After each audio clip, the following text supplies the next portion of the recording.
In the winter of 1860, the United States stood at a crossroads that would define the next century of American life. The nation that had fought together for independence now found itself torn between two incompatible visions of what America should become. On the surface, the conflict seemed inevitable, written in the stars by decades of mounting tension. Yet beneath the grand narratives of North versus South lies a more complex story, one filled with secret meetings, desperate compromises, and what-if moments that might have changed everything. The roots of division ran deep through American soil. Slavery had been the nation's original sin, a compromise that allowed the Constitution to be written but never truly resolved the moral question at its heart. By 1860, 4 million enslaved people lived in bondage across the southern states, their labor fueling an economy built on cotton, tobacco, and rice. The wealth this system generated was enormous, creating a planter aristocracy that saw itself as the rightful heir to the Founding Fathers' vision of America. But the North had taken a different path. Industrial cities grew along rivers and coastlines, powered by wage labor and immigrant energy. Factory smokestacks replaced plantation chimneys, and a new middle class emerged that viewed slavery not just as morally wrong, but as economically backward. These two Americas had been drifting apart for decades, held together only by political compromises that grew more fragile with each passing year. The immediate crisis began with Abraham Lincoln's election in November of 1860. Lincoln had won without receiving a single electoral vote from the South, his name not even appearing on ballots in 10 states. To many Southerners, this felt like a hostile takeover by a foreign power. They saw in Lincoln's Republican Party a threat not just to slavery's expansion, but to their entire way of life. South Carolina seceded first on December 20, 1860. Within weeks, 6 more states followed, forming the Confederate States of America by February of 1861. But even as these dramatic events unfolded, behind-the-scenes efforts to prevent war continued with desperate intensity.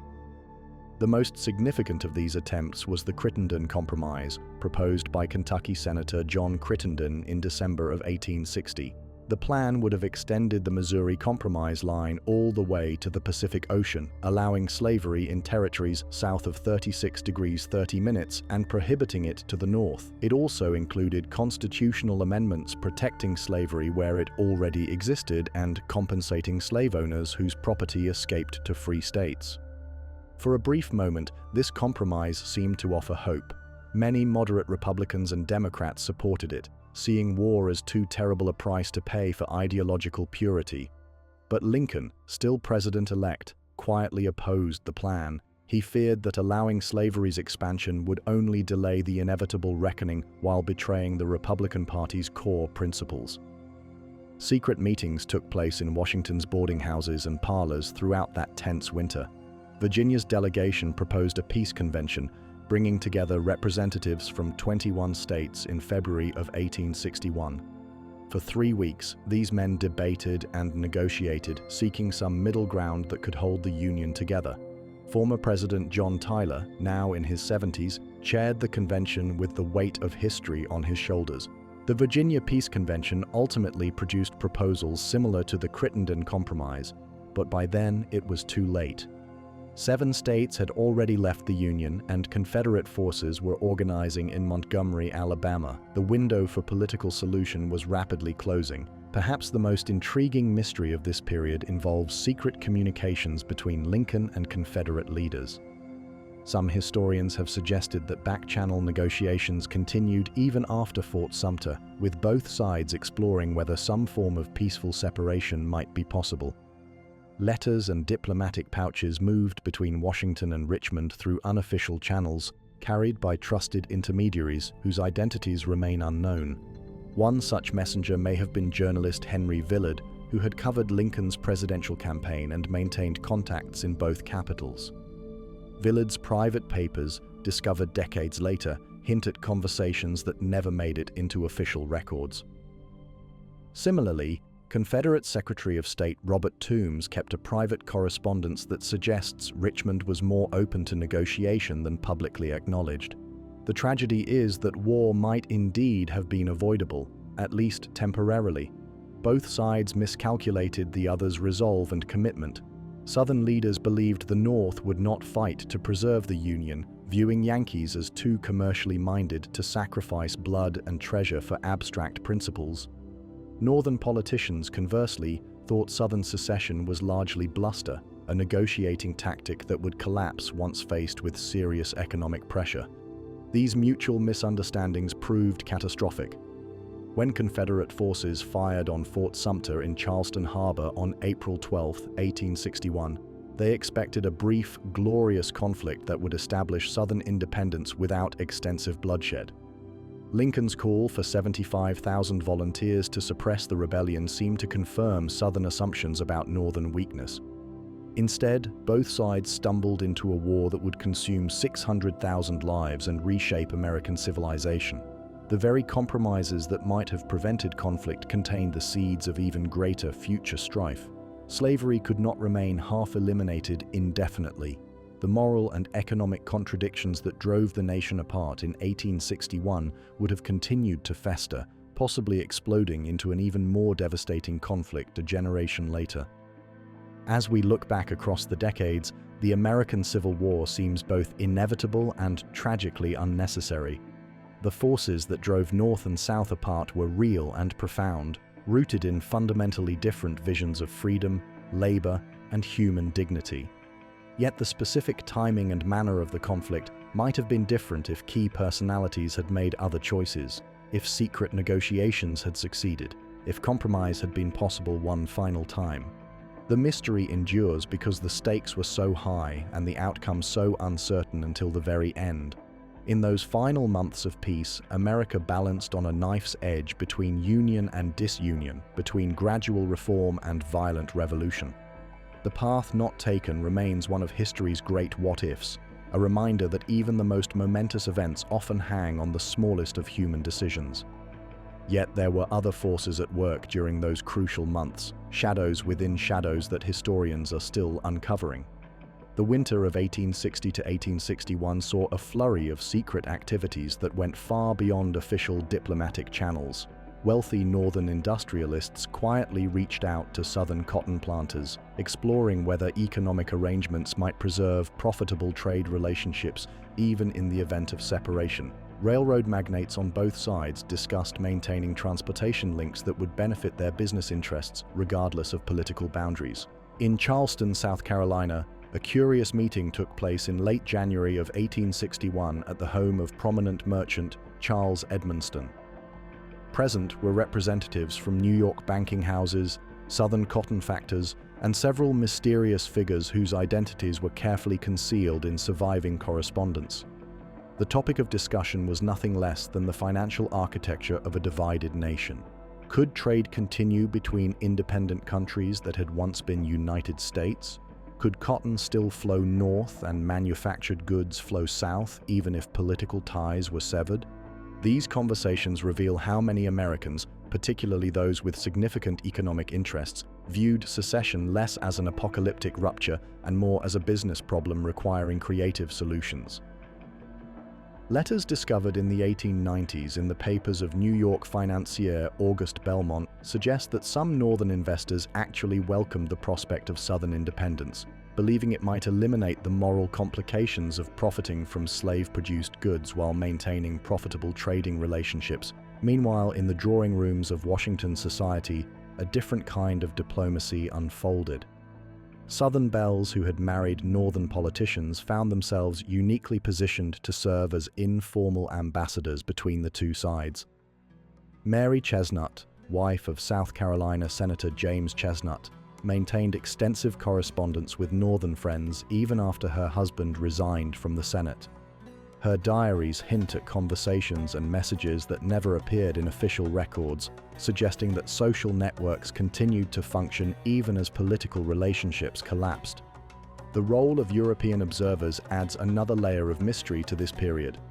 British and French diplomats stationed in Washington sent detailed reports to their governments about American political developments, but they also engaged in private conversations with American leaders that may have influenced decision-making on both sides.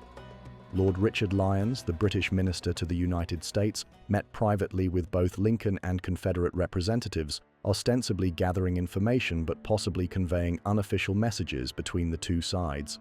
Some historians have speculated that European powers, particularly Britain, may have actively encouraged American division, seeing it as beneficial to their own global interests. A weakened, divided America would be less capable of challenging European dominance in world affairs and might provide more favorable trading opportunities. Evidence for this theory remains circumstantial, but the timing of certain diplomatic communications suggests coordination that goes beyond mere coincidence. Religious leaders also played a complex role in the crisis that deserves closer examination. While many ministers preached about moral issues like slavery, others worked quietly behind the scenes to prevent violence. The Reverend William Henry Channing, a prominent Unitarian minister, carried messages between political leaders in both sections, believing that Christian principles demanded efforts at reconciliation. His private papers reveal meetings with figures as diverse as Senator Charles Sumner of Massachusetts and Alexander Stephens of Georgia, soon to become Confederate vice president. The Catholic Church, with its international connections and traditional emphasis on unity, may have provided another channel for secret communication. Archbishop John Hughes of New York maintained correspondence with Catholic leaders throughout the South and may have served as an unofficial intermediary. His efforts, if they occurred, left few traces in the historical record, but surviving letters suggest that religious networks remained active even as political ones frayed. Perhaps the most intriguing mystery involves the role of secret societies and fraternal organizations. The Masonic lodges, with their traditions of secrecy and brotherhood, included members from both North and South who maintained personal relationships despite growing political divisions. Lodge meetings in border cities like Baltimore, Louisville, and St. Louis may have provided venues for informal negotiations that could not take place in more public settings. The Knights of the Golden Circle, a secretive Southern rights organization, certainly worked to promote secession and potentially armed resistance to federal authority. But some evidence suggests that the organization also included Northern members who may have been working to prevent violence rather than encourage it. The group's elaborate rituals and coded communications make it difficult for historians to determine exactly what messages were being passed and to whom. Economic pressures created their own mysterious dynamics during the secession crisis. Northern textile manufacturers depended heavily on Southern cotton, while Southern planters needed Northern and European markets for their crops. Some historians have suggested that secret agreements may have been reached to continue this trade regardless of political developments. Ships' manifests from the period show unusual patterns of cargo movements that might indicate advanced planning for commercial relationships in a divided nation. The banking system presented particular challenges and opportunities for behind-the-scenes maneuvering. Southern banks held significant deposits from Northern investors, while Northern banks had made substantial loans to Southern enterprises. The potential financial chaos of sudden separation motivated bankers on both sides to explore arrangements that might protect their interests and maintain some degree of financial stability. One of the most tantalizing mysteries of this period involves a series of coded telegrams sent between New York and Richmond in February and March of 1861. The messages were intercepted by government agents but never successfully decoded. The sender and recipient remain unknown, and the content can only be guessed at.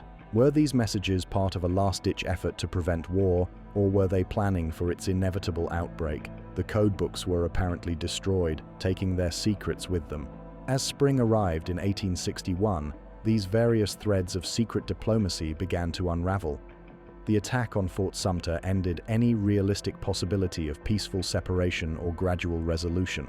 But the networks and relationships that had been built during the crisis would continue to operate throughout the war years, creating channels for intelligence gathering, prisoner exchanges, and even occasional attempts at peace negotiations.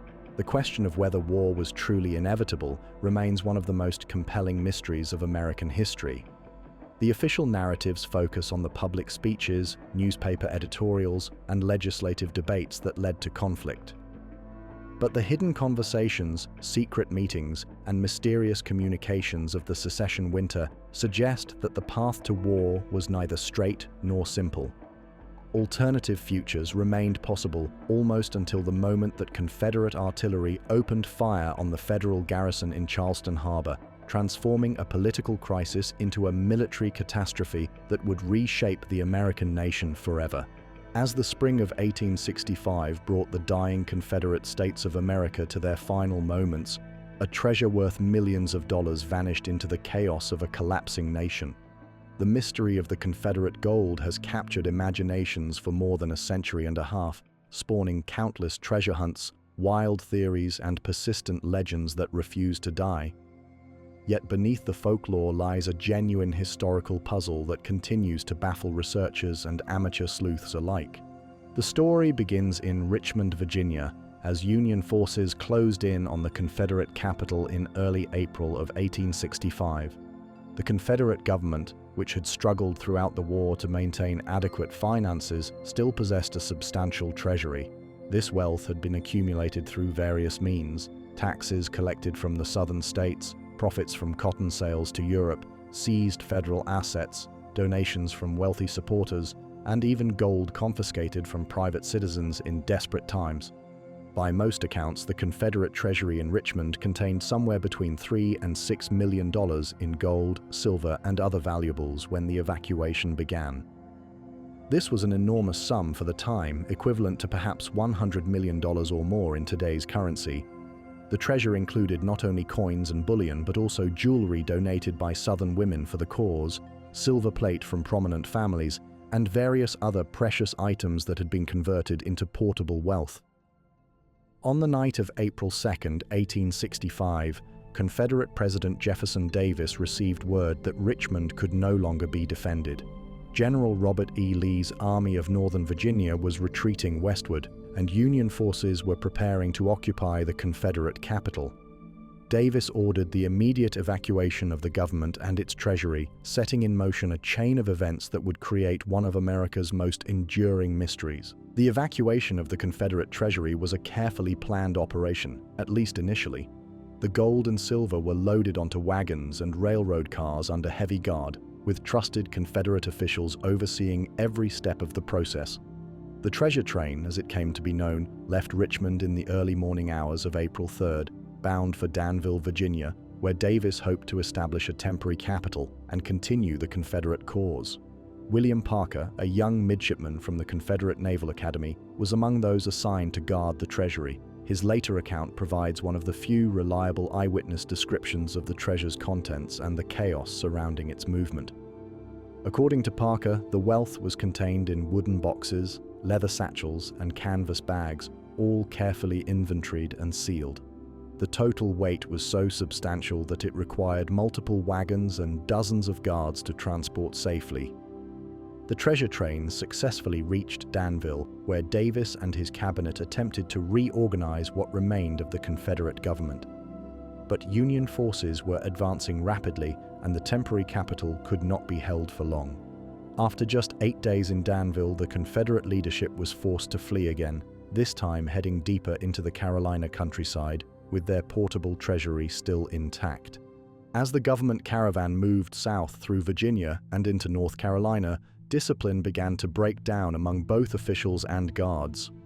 News of Lee's surrender at Appomattox Courthouse on April 9th reached the fleeing Confederates while they were in Greensboro, North Carolina. The war was effectively over, but Davis and his most loyal supporters refused to accept defeat, continuing their flight toward the Deep South, where they hoped to link up with Confederate forces still in the field. It was during this chaotic retreat through the Carolinas that the first portions of the Confederate treasury began to disappear. Some gold was distributed to Confederate soldiers as back pay, officially sanctioned payments that were recorded in surviving documents. Other amounts may have been taken by desperate officials who saw the writing on the wall and decided to secure their own futures rather than continue a hopeless cause. The most significant loss occurred near Washington, Georgia in early May of 1865. By this time, the Confederate government had largely disintegrated, with cabinet members and other officials scattering in different directions to avoid capture. Davis himself was traveling with only a small escort, having sent the bulk of the remaining treasury ahead under separate guard. According to witnesses, a substantial portion of the gold was buried near Washington, Georgia, by Confederate officials who hoped to retrieve it later when the political situation stabilized. Local residents reported seeing men digging by torchlight in the woods outside town, but the exact location of these supposed burial sites was never conclusively identified. Some accounts suggest that maps were drawn and hidden, but if such documents ever existed, they have never been found. Jefferson Davis was captured by Union cavalry near Irwinville, Georgia on May 10, 1865, effectively ending the Confederate government's existence. When searched, Davis and his companions were found to possess only a small amount of gold and silver, far less than the millions that had left Richmond 6 weeks earlier. The vast majority of the Confederate treasury had simply vanished. Union authorities conducted extensive investigations into the whereabouts of the missing Confederate gold, interrogating captured officials and searching suspected hiding places throughout Georgia and the Carolinas. Some treasure was recovered, including gold coins found buried on various farms and silver plate discovered in wells and barns, but these finds represented only a fraction of the original treasury, leaving millions of dollars unaccounted for. The mystery deepened in the decades following the war, as various individuals came forward claiming knowledge of the treasure's location. Former Confederate soldiers told stories of secret burials and hidden maps. Local residents in Georgia, South Carolina, and North Carolina reported finding Confederate coins and artifacts, fueling speculation that caches of gold still lay buried throughout the region. One of the most persistent theories suggests that much of the gold was taken by former Confederate naval personnel who had been assigned to guard it. These men, trained in seamanship and navigation, would have possessed the skills necessary to transport the treasure to secure locations, possibly even smuggling it out of the country entirely. Several Confederate naval officers disappeared entirely after the war, leading some researchers to speculate that they may have fled to South America or Europe with portions of the treasury. Another theory focuses on the role of Confederate secret agents and spies who maintained networks throughout the South and had connections with sympathizers in the North and abroad. These operatives would have been ideally positioned to move large amounts of gold and silver without attracting attention from Union authorities. Some historians have suggested that Confederate gold may have been used to fund post-war resistance activities or even early efforts by former Confederates to influence Reconstruction politics. The involvement of prominent Southern families in the treasure's disappearance remains another avenue of speculation. Wealthy planters and merchants had supported the Confederate cause throughout the war, and some may have been entrusted with portions of the treasury for safekeeping. The disruption of the post-war period, with many records destroyed and families scattered, would have made it relatively easy to conceal significant amounts of wealth. Modern treasure hunters have used metal detectors, ground-penetrating radar, and other sophisticated equipment in attempts to locate buried Confederate gold. Some have claimed success, reporting the discovery of coins, jewelry, and other artifacts from the Civil War period. However, none of these finds has been conclusively linked to the main Confederate treasury, and many alleged discoveries have proven to be hoaxes or misidentifications of unrelated artifacts. The legal status of any discovered Confederate gold remains complex and controversial. Would such treasure belong to the federal government as the successor to the Union forces that originally pursued it? Could descendants of the Confederate officials who handled it make legitimate claims, or would it simply belong to whoever finds it on their property? These questions have never been definitively answered, adding another layer of complexity to the mystery. Recent historical research has suggested that the amount of gold that actually went missing may be smaller than the legendary accounts suggest. Confederate financial records, where they survive, indicate that much of the treasury's value consisted of paper currency and bonds that became worthless with the Confederacy's defeat. The actual amount of gold and silver may have been substantial, but not the enormous fortune described in some popular accounts. Nevertheless, the mystery of the lost Confederate gold continues to fascinate new generations of researchers and treasure hunters. The story combines genuine historical intrigue with the eternal human fascination with hidden treasure, creating a legend that has proven remarkably durable despite the lack of concrete evidence for major undiscovered caches. Whether buried in Georgia pine forests, hidden in Carolina swamps, or carried away to distant shores by fleeing Confederate officials, the gold represents more than mere monetary value. It symbolizes the hopes and dreams of a failed nation, the desperation of defeat, and the enduring power of mystery to capture the human imagination. As long as the complete fate of the Confederate treasury remains unknown, the legend will continue to inspire new searches and fuel new theories about one of America's greatest unsolved mysteries. The trail of the Confederate gold leads from the grandeur of Richmond's government buildings to the backwoods hiding places of a collapsing nation, from official documents and eyewitness accounts to whispered rumors and folklore.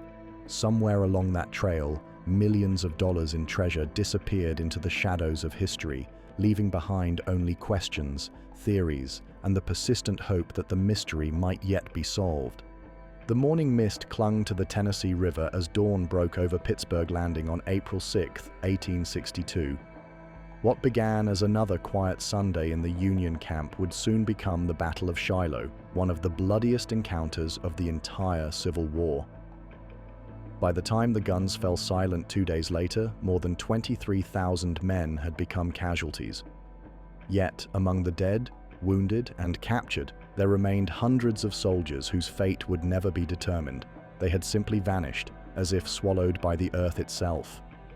The phenomenon of battlefield disappearances during the Civil War extends far beyond the chaos and poor record-keeping that plagued both armies.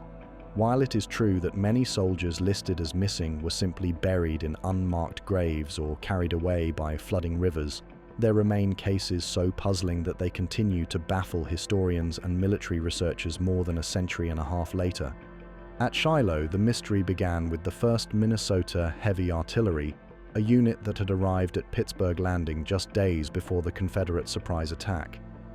According to morning reports, the regiment numbered 437 men when the battle commenced. When survivors were counted 3 days later, only 212 soldiers could be accounted for. The remainder were listed as missing in action, but their disappearance defied easy explanation. Unlike other units that had been overrun or scattered during the Confederate assault, the 1st Minnesota had been positioned in a relatively secure area behind the main Union lines. Witnesses reported seeing the regiment in good order as late as noon on the first day of fighting, yet by evening, more than half the unit had vanished without a trace. No mass grave containing their remains was ever discovered, nor did Confederate prisoner of war records account for significant numbers of captured Minnesotans. Colonel James George, who commanded the 1st Minnesota, survived the battle but could offer no satisfactory explanation for his regiment's losses. His official report, filed weeks later, contained unusual gaps and inconsistencies that suggested he was concealing information. George mentioned orders to conduct a reconnaissance mission in the direction of Owl Creek, but no such orders appeared in division or corps records. More mysteriously, he referred to encountering Confederate forces in areas that other Union reports described as unoccupied throughout the battle. The terrain around Shiloh offered numerous hiding places where bodies might lie concealed. Dense forests, ravines, and swampy areas could easily conceal evidence of a massacre or mass burial. Yet systematic searches conducted by both Union burial details and later archaeological expeditions have failed to locate any concentration of remains that might account for the missing Minnesotans. Individual graves and small groups of bodies have been found, but nothing approaching the numbers that disappeared. Similar mysteries occurred at other major battles throughout the war. At Gettysburg in July of 1863, the 11th Pennsylvania Infantry reported 49 men missing after the first day's fighting. The regiment had been positioned near the Lutheran Seminary, holding ground that changed hands several times during the Confederate advance through the town. When Union forces regrouped on Cemetery Hill that evening, nearly an entire company had vanished. What made the Pennsylvania disappearances particularly puzzling was the testimony of wounded soldiers who had been left behind during the retreat. Several men swore they had seen their missing comrades alive and unwounded as late as 6 o'clock in the evening, well after the fighting in that sector had ended. Yet when Confederate forces occupied the area, they found no Union prisoners and reported no significant captures from the 11th Pennsylvania. Local civilians added another layer of mystery to the Gettysburg disappearances. Sarah Broadhead, whose house stood near the seminary, wrote in her diary about seeing Union soldiers entering a large sinkhole in the ground during the retreat. She described it as a natural cave or depression that seemed to swallow the men completely. When investigators searched the area after the battle, they found no such opening in the earth. The phenomenon was not limited to Union forces. Confederate units also experienced unexplained disappearances that went beyond normal battlefield casualties. At Chickamauga in September of 1863, the 24th Alabama Infantry lost an entire company during the confused fighting in the dense Georgia woods. Company K, numbering 62 men, had been ordered to advance toward a gap in the Union lines but never reached its objective and was never seen again. Confederate records from Chickamauga are less complete than their Union counterparts, but surviving documents indicate that Company K received its orders at approximately 2 o'clock in the afternoon on September 20th. The company commander, Captain Thomas Whitfield, acknowledged the orders in writing and led his men forward into the thick woodland that characterized the battlefield. That was the last confirmed sighting of any member of the unit. What made the Alabama disappearance particularly notable was the limited area in which it occurred. The gap Company K was ordered to exploit was only about 300 yards wide, bounded by established Confederate and Union positions. The terrain, while heavily wooded, offered few places where 62 men could vanish completely. Union forces in the area reported no significant Confederate attacks during the relevant time period, and no large group of Confederate prisoners was recorded in their reports. The dense forests of Chickamauga have yielded their secrets slowly over the decades. Archaeological surveys have located numerous individual graves and small burial sites, but no concentration of remains that might represent company. Some historians have theorized that the entire unit was killed in a brief, intense skirmish and hastily buried by Union forces, but no Union reports mention such an engagement or burial operation. At Antietam in September of 1862, the mystery took on a different character. The 130th Pennsylvania Infantry, composed largely of men from rural farming communities, experienced a mass disappearance that seemed to defy both military logic and physical possibility. The regiment had been positioned near Dunker Church, one of the most heavily contested areas of the battlefield, when approximately 80 men simply vanished during the height of the fighting.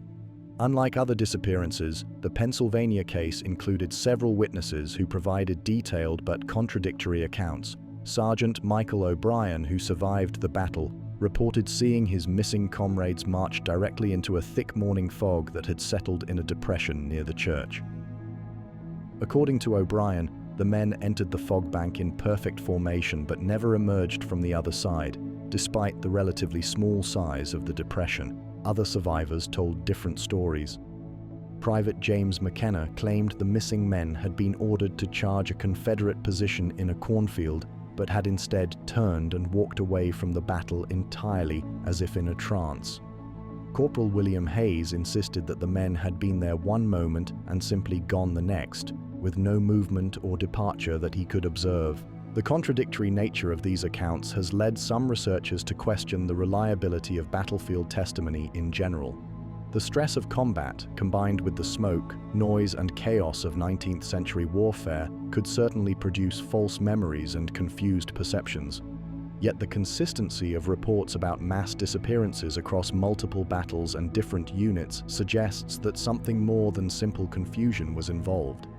Modern researchers have applied scientific methods to investigate Civil War battlefield disappearances with mixed results.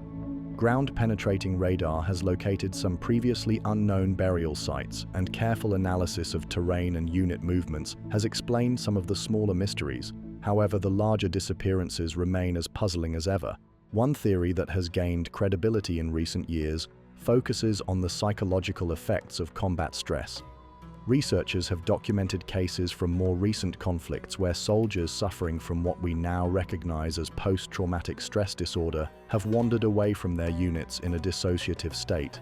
These men might walk for miles without conscious awareness of their actions, eventually dying of exposure or injury far from the battlefield where they were reported missing. This psychological explanation might account for individual cases or small groups, but it seems insufficient to explain the disappearance of entire companies or large portions of regiments.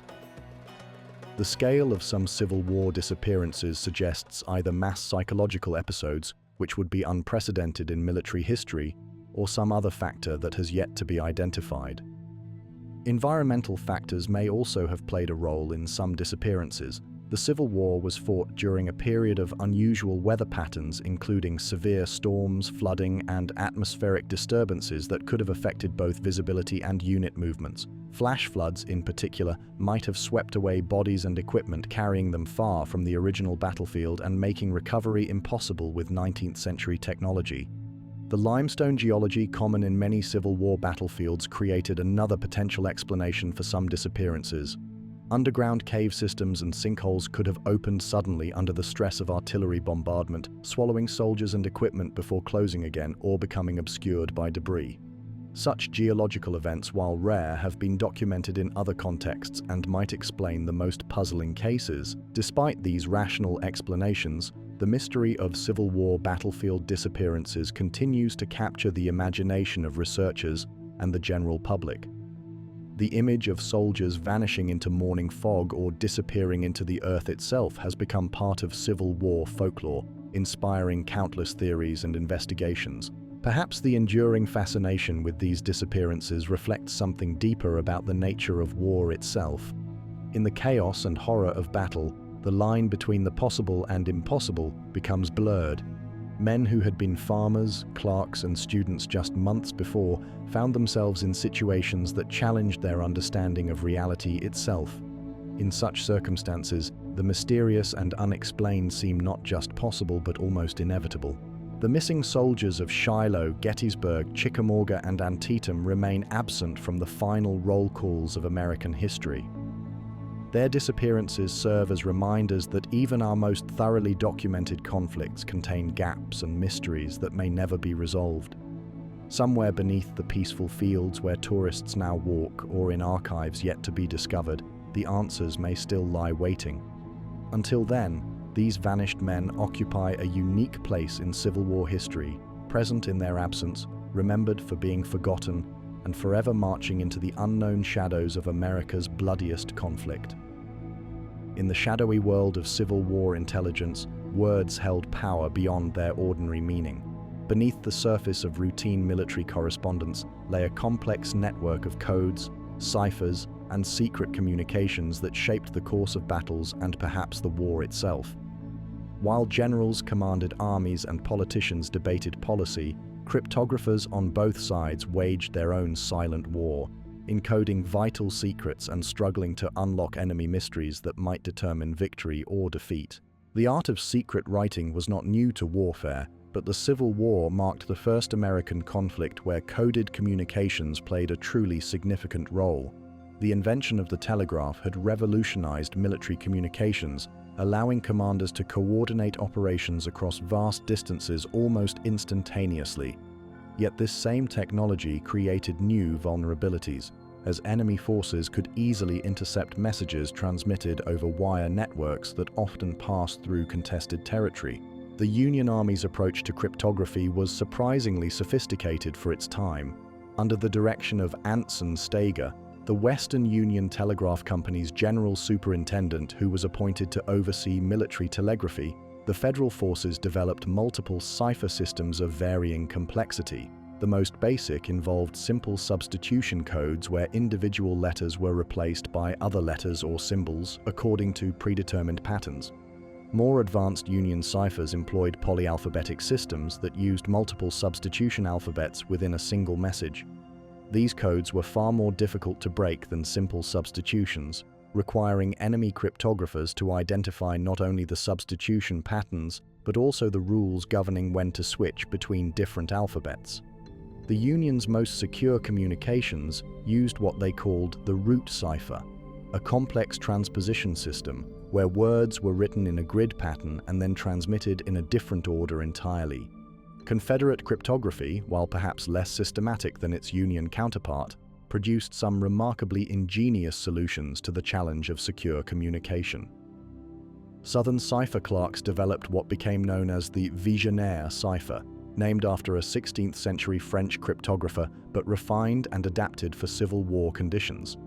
This system used keyword-based encryption that could be changed frequently to maintain security even if portions of the cipher were compromised. One of the most intriguing aspects of Confederate cryptography was its reliance on literary sources for cipher keys. Southern cryptographers often used passages from popular books, poems, or even Shakespeare's plays as the basis for their encryption systems. This practice reflected both the classical education common among Confederate officers and the practical reality that widely available texts could serve as shared references without requiring the distribution of separate cipher keys. The famous Vigenère Square became a cornerstone of Confederate communications security. This system used a grid of letters arranged in rows and columns, with each row representing a different substitution alphabet. The cipher key determined which row to use for each letter of the message, creating an encryption that appeared almost random to anyone lacking the key. Confederate cipher clerks carried small cards with abbreviated versions of the Vigenère Square, allowing them to encode and decode messages quickly even under battlefield conditions. Perhaps the most mysterious aspect of Civil War cryptography involves messages that were intercepted but never successfully decoded. In the National Archives, researchers have identified dozens of Confederate cipher messages that continue to resist all attempts at decryption. These documents represent a tantalizing glimpse into secrets that died with their creators, information that might shed new light on Confederate strategy, intelligence operations, or political maneuvering. One such undecoded message was intercepted by Union forces near Vicksburg in May of 1863. The cipher text consists of nearly 300 characters arranged in groups of 5, suggesting a sophisticated encryption system. The message was signed with what appears to be a code name, Arcturus, but no Confederate records have been found that identify this correspondent. Multiple attempts by modern cryptographers using computer analysis have failed to crack the code, leading some researchers to speculate that it might employ a one-time pad system that would be virtually unbreakable without the original key. The legend of the Beale Papers adds another layer of mystery to Civil War-era cryptography, though its connection to the conflict remains disputed. According to the story, Thomas Jefferson Beale buried a massive treasure somewhere in Virginia in the 1820s and left behind 3 coded messages describing its location and contents.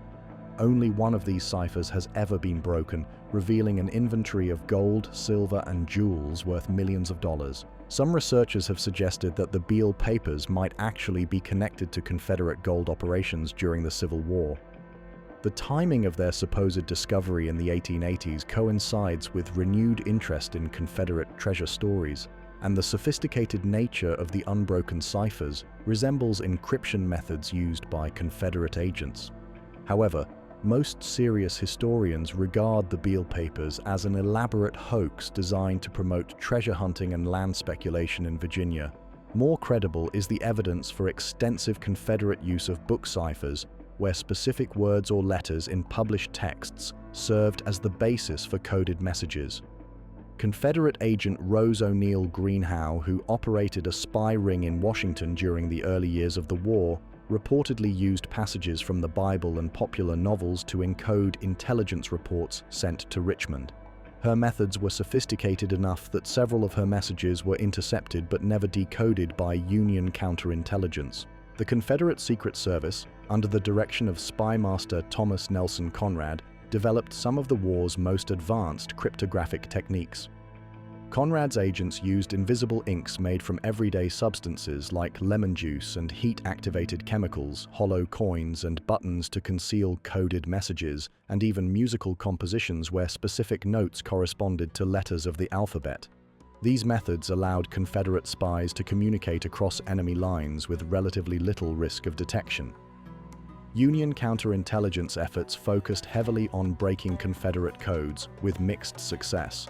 The federal government employed several skilled cryptographers, including some who had worked in commercial telegraphy before the war and understood the mathematical principles underlying cipher systems.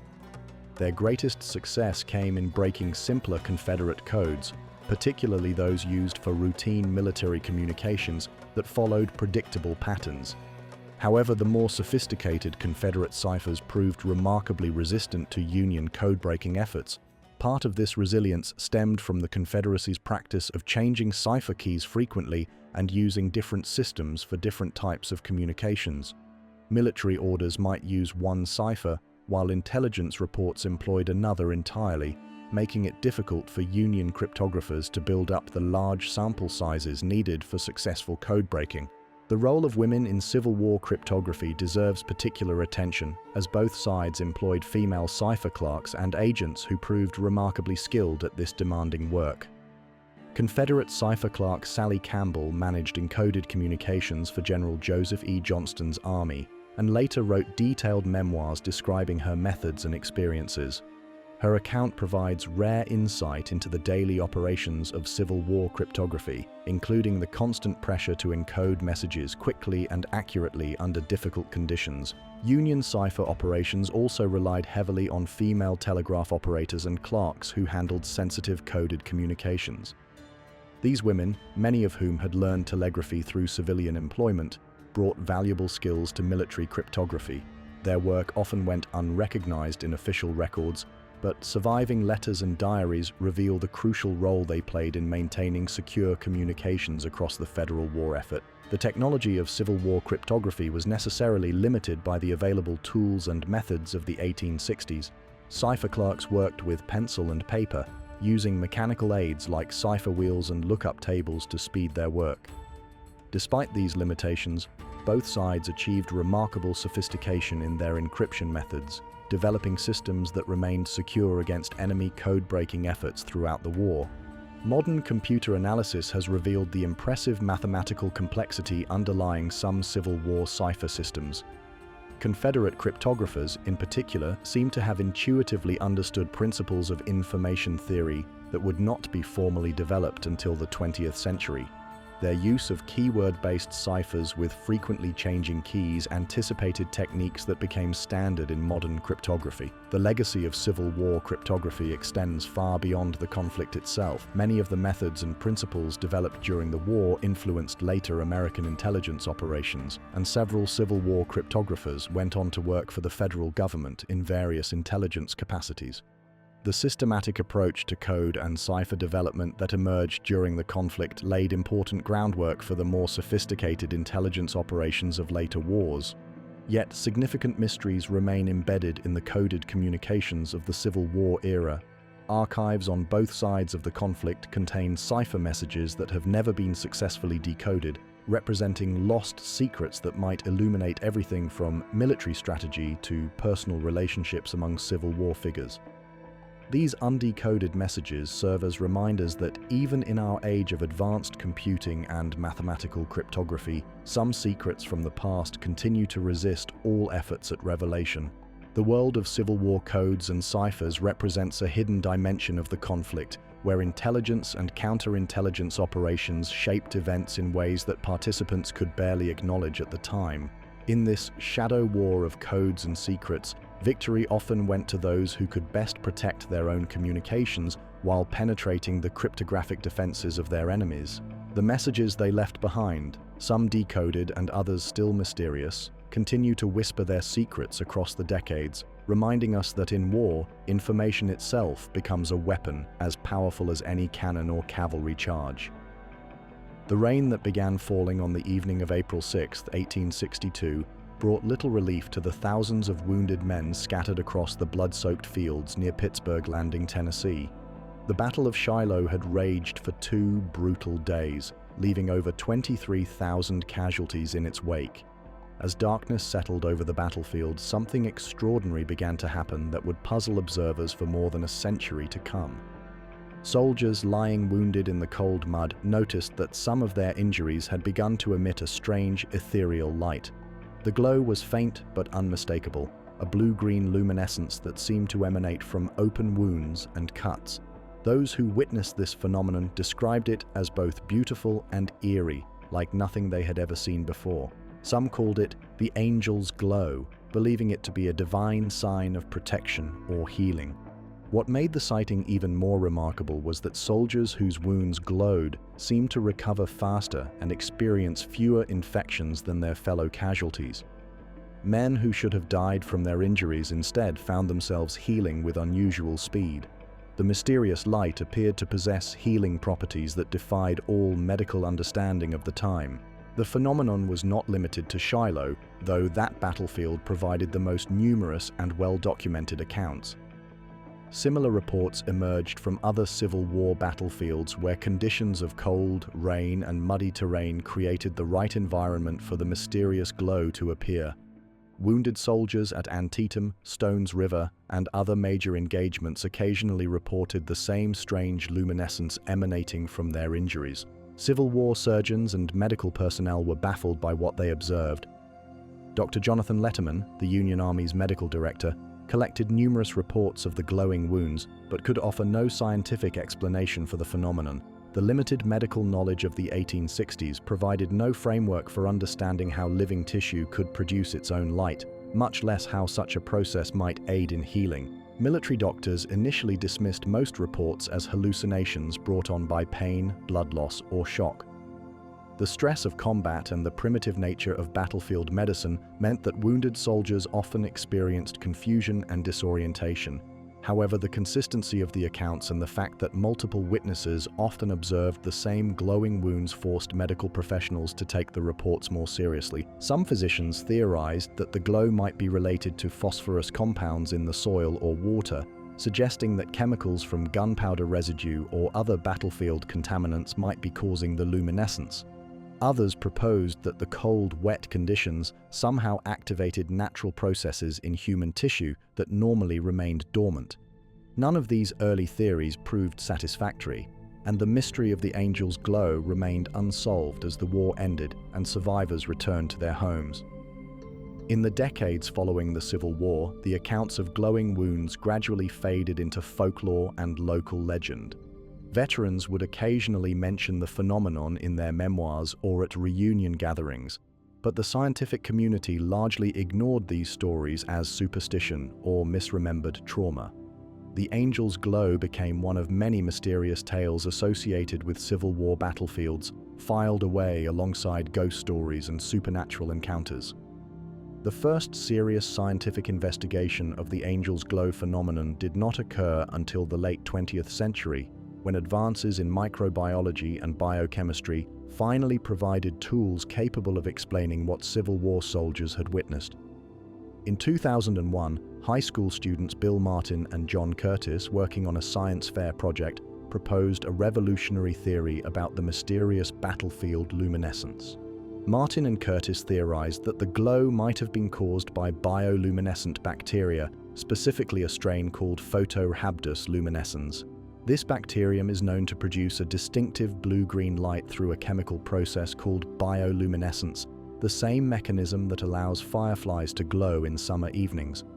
The students suggested that the specific environmental conditions at Shiloh and other battlefields might have created perfect conditions for these bacteria to flourish in open wounds. Their research revealed fascinating connections between the reported characteristics of the angel's glow and the known properties of photohabdus luminescens. The bacterium thrives in cool, moist conditions exactly like those that existed on the Shiloh battlefield during the rainy April nights of 1862. More importantly, photohabdus luminescens has the remarkable property of killing other harmful bacteria, which could explain why soldiers with glowing wounds seemed to heal faster and avoid the deadly infections that claimed so many Civil War casualties. The students worked with microbiologist Dr. Phyllis Martin to test their theory under laboratory conditions.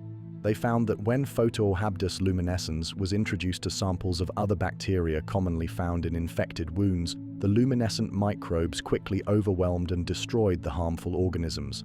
This natural antibiotic effect provided a compelling explanation for the enhanced healing observed in soldiers whose wounds exhibited the mysterious glow. Further research revealed that photohabdus luminescens occurs naturally in soil throughout the American Midwest and South, particularly in areas with high moisture content and moderate temperatures. The bacterium normally lives in symbiosis with certain types of nematode worms, but under the right conditions it can exist independently and colonize organic matter, including living tissue. The specific environmental factors that existed at Shiloh and other Civil War battlefields created nearly perfect conditions for photohabdus luminescens to thrive. The combination of cool spring temperatures, heavy rainfall, and the presence of thousands of wounded men lying on the ground for hours or days provided an ideal habitat for the bioluminescent bacteria. The organisms would have entered open wounds through contact with contaminated soil and water, then multiplied rapidly in the nutrient-rich environment of human tissue. What made this bacterial colonization beneficial rather than harmful was the unique properties of photohabdous luminescence itself. Unlike most bacteria that invade wounds, these microorganisms actually help fight infection by producing natural antibiotics that kill more dangerous pathogens. The wounded soldiers essentially received primitive antibiotic treatment more than 80 years before penicillin was discovered and put into medical use. The timing of the bacterial colonization also helps explain why the angel's glow was only observed under certain specific conditions. Photorhabdous luminescence requires relatively cool temperatures to maintain its bioluminescent properties, typically below 60 degrees Fahrenheit. The cold, rainy nights at Shiloh provided exactly the right temperature range, while hotter or drier conditions would have prevented the bacteria from glowing or surviving in significant numbers. This scientific explanation for the angel's glow phenomenon illustrates how advances in modern knowledge can illuminate mysteries from the past that seemed completely inexplicable to earlier generations. The Civil War soldiers who witnessed glowing wounds were observing a genuine natural phenomenon, even though they lacked the scientific framework to understand what they were seeing.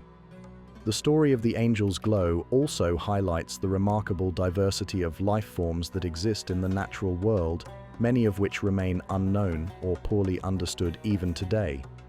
Bioluminescent bacteria represent just one example of the extraordinary adaptations that microorganisms have evolved over millions of years. The fact that these tiny creatures could inadvertently save human lives during one of America's bloodiest conflicts speaks to the complex interconnections that exist throughout the natural world. Modern military medicine has taken note of the angel's glow research, leading to investigations into whether bioluminescent bacteria might be deliberately cultivated and used as natural antibiotics in field conditions. While practical applications remain limited, the basic principle of using beneficial bacteria to fight harmful infections has become an important area of medical research with potential applications far beyond military medicine. The phenomenon also raises intriguing questions about other unexplained medical observations from historical battlefields. Throughout history, wounded soldiers have reported various unusual symptoms and recovery patterns that seem to defy medical explanation. Some of these accounts might represent similar biological processes that modern science has yet to identify and understand. Veterans of more recent conflicts have occasionally reported similar phenomena, though usually in different forms than the classic angel's glow. Some soldiers wounded in tropical environments have described unusual coloration or properties in their injuries that seemed to promote healing. While these accounts are often dismissed as stress-related misperceptions, the Shiloh research suggests that such reports might deserve more serious scientific investigation. The mystery of the angel's glow ultimately serves as a reminder that the natural world contains wonders that can appear miraculous until science provides the tools to understand them. The Civil War soldiers who witnessed glowing wounds were not hallucinating or creating folklore.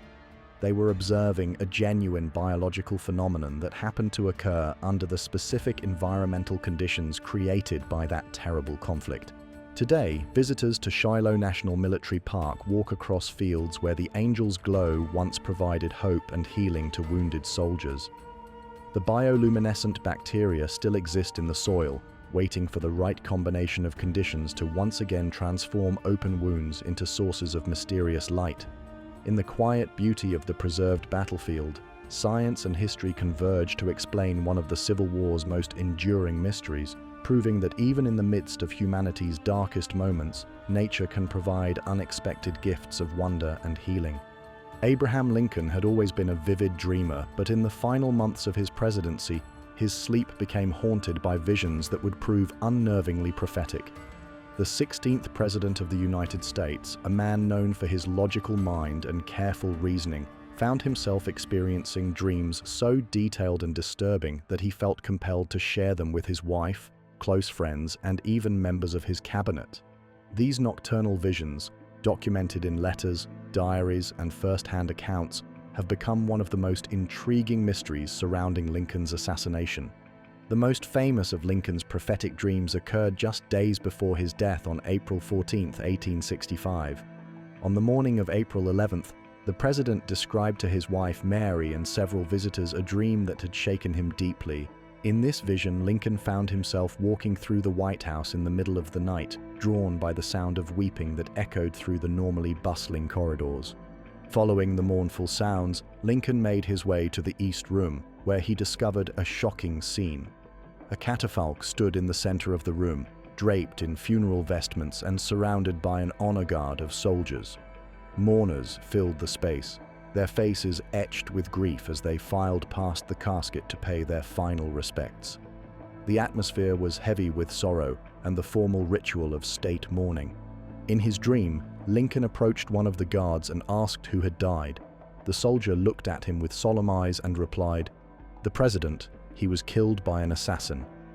At that moment, a loud cry of grief arose from the assembled mourners, and Lincoln awoke with a start, his heart pounding and his mind filled with the vivid details of what he had witnessed.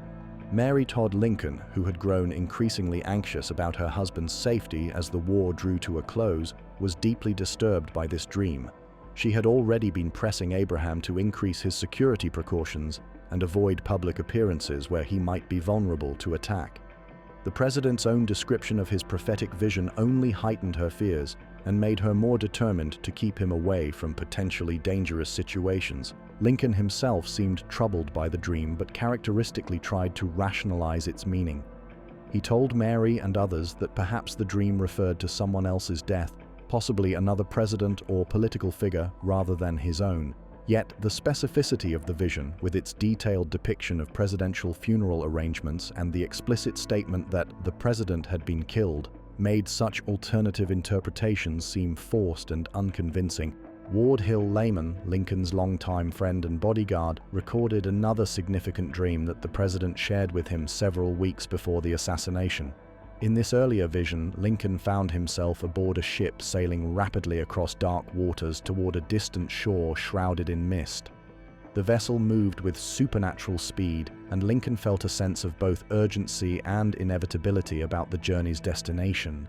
What made this maritime dream particularly unsettling was Lincoln's own interpretation of its meaning.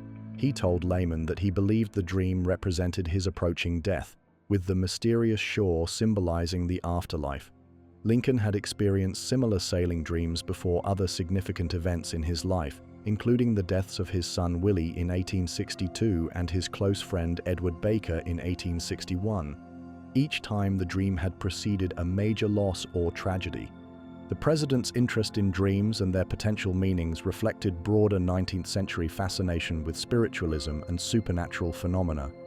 The Civil War era coincided with a surge of interest in seances, spirit communication, and prophetic visions, partly driven by the massive casualties of the conflict and families' desperate desire to communicate with deceased loved ones. Mary Lincoln herself participated in seances at the White House, hoping to contact their son Willie, who had died of typhoid fever. Lincoln's approach to his prophetic dreams was characteristically complex, blending skepticism with genuine concern about their possible significance. As a rational man with legal training, he understood the dangers of reading too much meaning into unconscious mental processes. Yet the consistency and vividness of his death-related dreams, combined with the very real threats to his safety, made it difficult for him to dismiss them entirely. Colonel John Hay, Lincoln's private secretary, documented several conversations in which the president discussed his dreams and their possible meanings. According to Hay's diary, Lincoln was particularly struck by dreams that seemed to predict specific future events, even relatively minor ones. The president mentioned dreams about military victories, political developments, and personal encounters that later came to pass with remarkable accuracy. One such prophetic dream involved the fall of Richmond, which Lincoln described to his cabinet several days before Confederate forces actually abandoned the Confederate capital. In the dream, Lincoln saw Union troops marching through the streets of Richmond while Confederate officials fled in disorder. The details of the vision, including specific buildings and the reactions of Richmond's civilian population, closely matched the actual events when they occurred. Dr. Anson Henry, Lincoln's personal physician and longtime friend, provided another important source of information about the president's dreams and their psychological impact.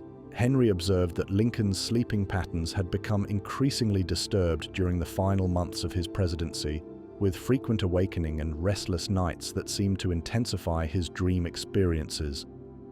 According to Henry's medical notes, Lincoln often experienced what would now be recognized as symptoms of clinical depression and anxiety, conditions that can significantly affect dream content and recall.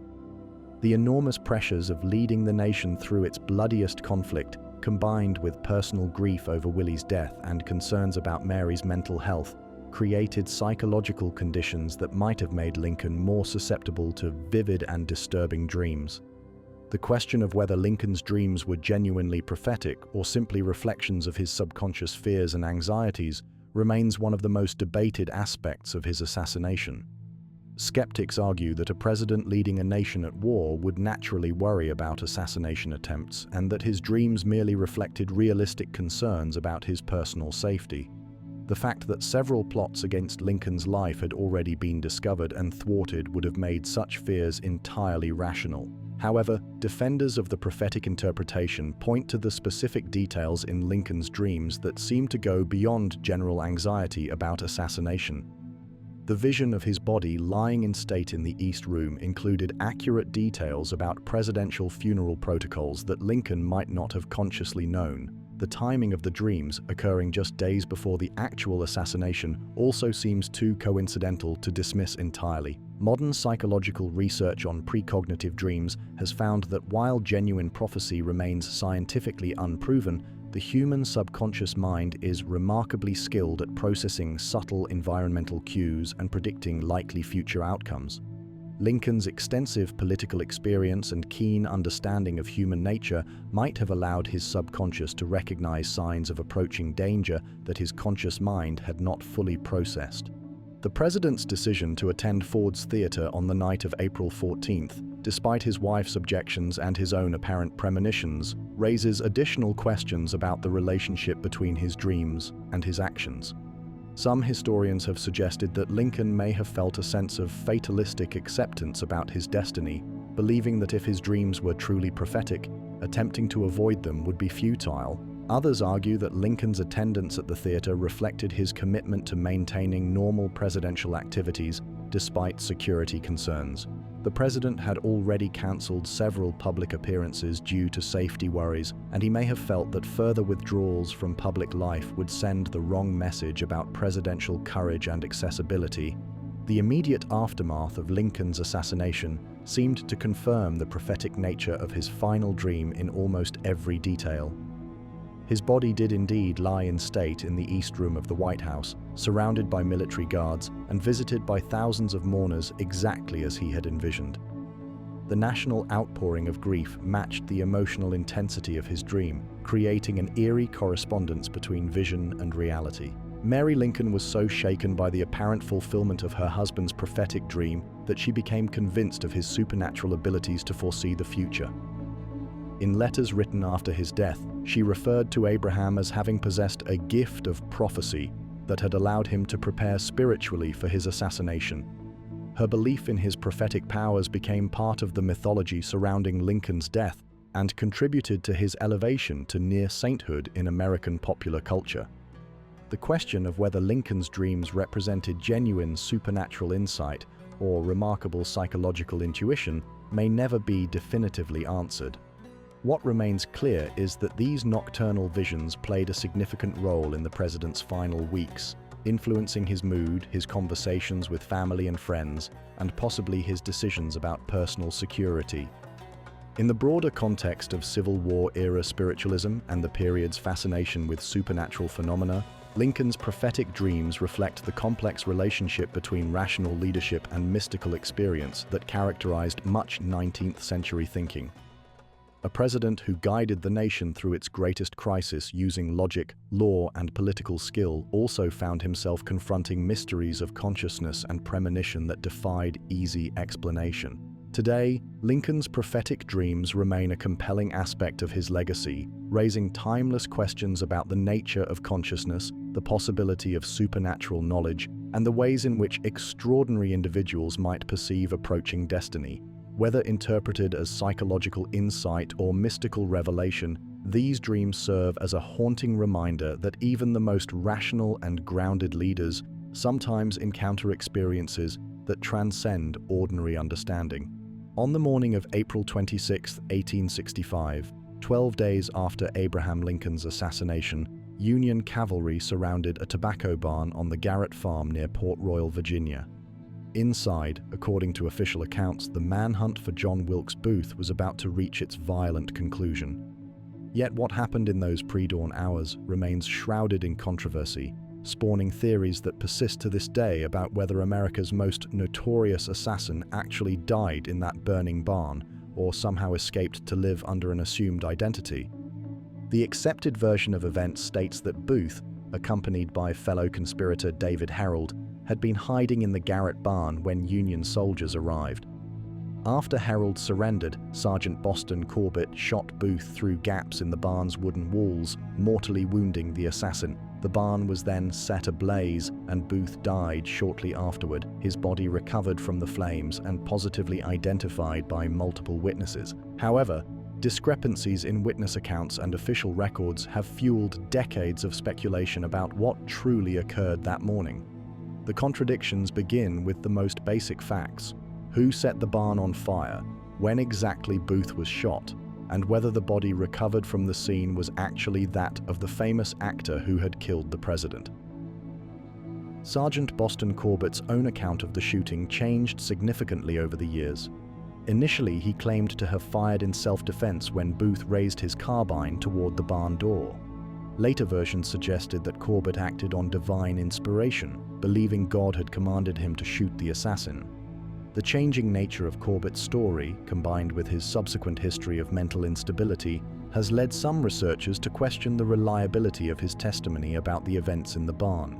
More troubling are the discrepancies in the description of Booth's supposed corpse. The body recovered from the Garrett barn bore little resemblance to the John Wilkes Booth known to thousands of theatergoers and fellow actors. Witnesses described a man with red hair and freckles, physical characteristics that did not match Booth's distinctive dark hair and pale complexion. The corpse also appeared to be missing several identifying features that Booth was known to possess, including specific scars and tattoos. Dr. John Frederick May, who had previously treated Booth for a neck tumor, was brought in to identify the body. However, May's identification was hesitant and qualified, focusing primarily on a surgical scar from the tumor removal rather than overall facial features.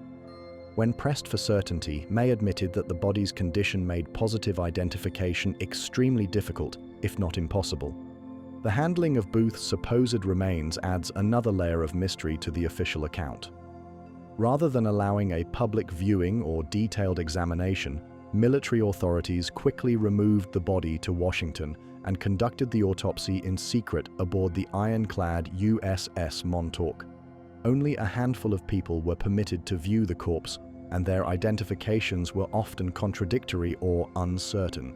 Even more suspicious was the subsequent burial of the body in an unmarked grave at the Washington Arsenal, with no permanent record of its exact location.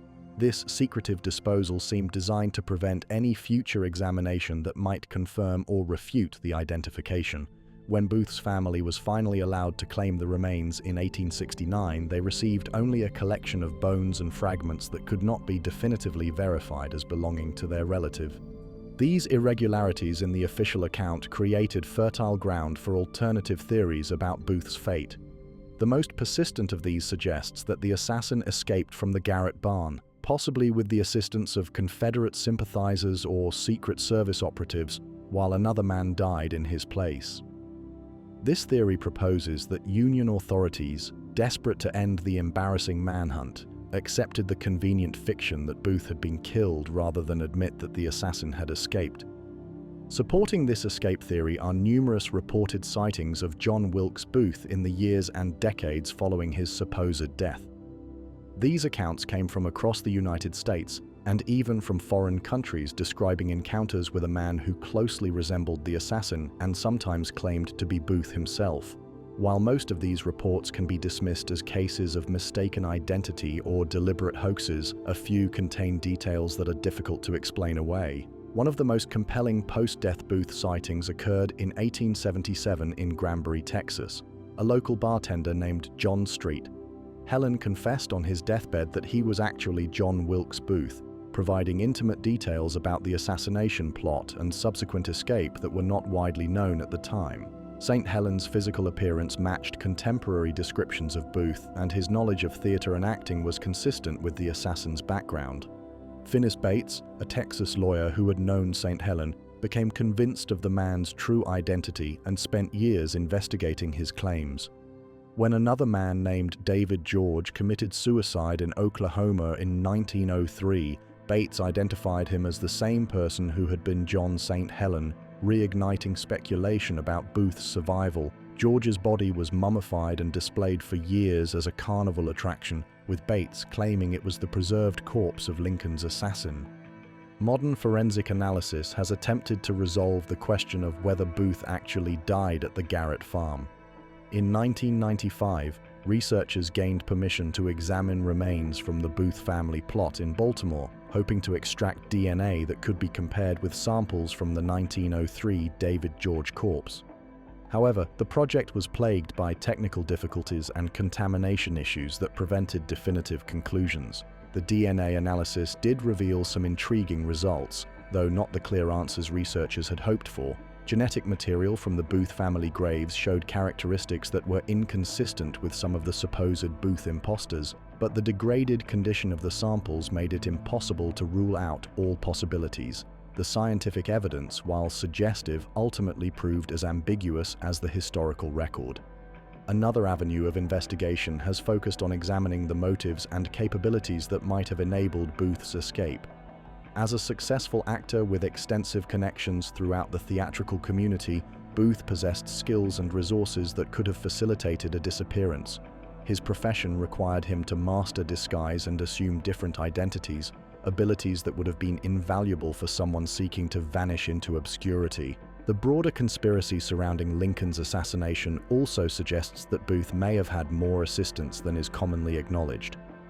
Recent historical research has revealed connections between the assassination plot and Confederate intelligence operations, raising the possibility that Booth's escape was planned and supported by a network of Confederate agents and sympathizers who remained active after the war's official end. Confederate Secret Service Chief Thomas Nelson Conrad had established extensive networks for moving personnel and materials across Union lines during the war. These networks, which included safe houses, trusted guides, and financial resources, could theoretically have been used to facilitate Booth's escape after the assassination. The survival of these intelligence networks into the post-war period provides a plausible mechanism for how the assassin might have disappeared successfully. The international dimensions of the escape theory focus on the possibility that Booth fled to Europe, South America, or Asia, where he could have lived anonymously far from American law enforcement.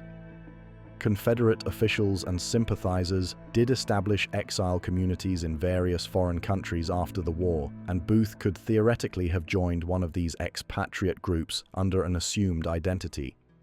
Some researchers have suggested that Booth may have fled to India, where his brother Junius Brutus Booth Jr. was performing with a theatrical company. This theory proposes that family connections in the theater world could have provided both cover and assistance for the fugitive assassin. While intriguing, this possibility remains purely speculative, with no concrete evidence to support it. The psychological aspects of the Booth escape theory also deserve consideration. The idea that Lincoln's assassin might have escaped justice touches on deep anxieties about the adequacy of American institutions and the possibility that evil can triumph over good. For some, the notion that Booth died anonymously in obscurity rather than facing proper punishment represents a failure of the justice system that they find difficult to accept. Conversely, others find comfort in the possibility that Booth lived for decades haunted by his crime, unable to enjoy the fame and recognition he had sought through his assassination of Lincoln. This interpretation transforms Booth's supposed escape from a triumph into a form of prolonged punishment, with the assassin condemned to live in fearful anonymity rather than facing a quick death at the Garrett farm. The question of Booth's true fate ultimately reflects larger questions about how we remember and understand historical events. The assassination of Abraham Lincoln represents such a traumatic moment in American history that any uncertainty about its resolution feels particularly unsettling. The idea that important details about this pivotal event might remain unknown or deliberately concealed challenges our confidence in historical knowledge itself. Modern historians generally accept that John Wilkes Booth died at the Garrett Farm on April 26, 1865, despite the inconsistencies and mysteries surrounding the official account. The weight of evidence, while imperfect, supports the conclusion that the manhunt ended successfully with the assassin's death. However, the persistence of alternative theories reflects the continuing power of this historical mystery to capture public imagination. The Booth escape theory serves as a reminder that even the most thoroughly documented historical events can contain gaps and ambiguities that leave room for speculation and doubt. In the case of Lincoln's assassination, these uncertainties have created a parallel narrative that exists alongside the accepted historical account, offering an alternative version of events that continues to attract believers and investigators more than a century and a half after that fateful night at Ford's Theater.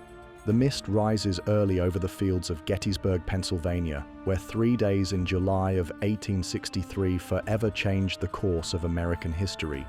As dawn breaks across the rolling countryside, visitors often report seeing figures moving through the morning haze, soldiers in blue and grey uniforms walking the same paths where they fought and died more than a century and a half ago. These spectral encounters represent just one facet of the rich supernatural folklore that has grown around Civil War battlefields, creating a parallel narrative of spiritual unrest that mirrors the historical trauma of America's bloodiest conflict. The phenomenon of Civil War ghost stories began almost immediately after the battles themselves. Soldiers writing letters home described strange encounters with deceased comrades, mysterious lights moving across darkened battlefields, and unexplained sounds that echoed through the night. Local residents living near major battle sites reported similar experiences, leading to a body of folklore that has only grown more elaborate with the passage of time. At Gettysburg, the most extensively documented Civil War battlefield in terms of supernatural activity, witnesses have reported encounters with ghostly soldiers representing both Union and Confederate forces. The most famous of these apparitions is said to be the spirit of a Confederate officer who appears near the triangular field, still searching for his lost regiment. Visitors describe a tall figure in grey uniform who approaches them as if to ask directions, only to vanish when they attempt to respond. The psychological impact of the Battle of Gettysburg, with its 51,000 casualties concentrated in a relatively small area over just 3 days, created conditions that many believe are conducive to supernatural manifestations. The sheer intensity of human emotion, pain, and death experienced in this location may have left what some researchers call psychic imprints that sensitive individuals can still perceive decades or centuries later. Similar phenomena have been reported at Antietam National Battlefield in Maryland, site of the bloodiest single day in American military history. On September 17, 1862, over 23,000 men became casualties in 12 hours of savage fighting.